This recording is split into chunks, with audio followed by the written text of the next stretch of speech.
Lutter contre la pauvreté infantile, c'est l'un des grands enjeux de la Commission communautaire française pour les 5 années à venir. On sait que les 1000 premiers jours de la vie sont en fait les plus déterminants pour la vie future des futurs jeunes et des futurs adultes.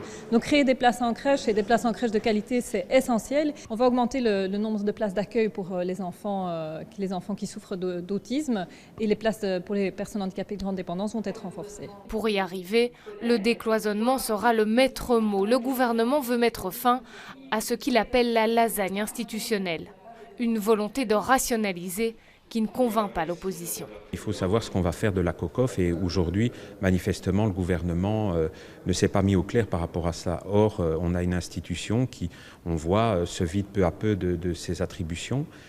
Quel est son avenir, quelle est son utilité, comment va-t-on véritablement travailler dans les années à venir? Ça, le gouvernement, malheureusement, avance masqué. La COCOF, c'est comme une grosse boîte de sparadrap à qui on demande de réparer en fait des plaies immenses qui ont été causées par des politiques fédérales, des politiques régionales de paupérisation des gens, et que donc voilà, avec des tout petits moyens, parce que la COCOF, c'est des moyens hyper réduits, donc 500 € par bruxellois par habitant par an, c'est vraiment rien du tout. Et la question du financement sera au cœur des débats ces prochaines semaines, puisque le budget sera voté les 19 et 20 décembre prochains.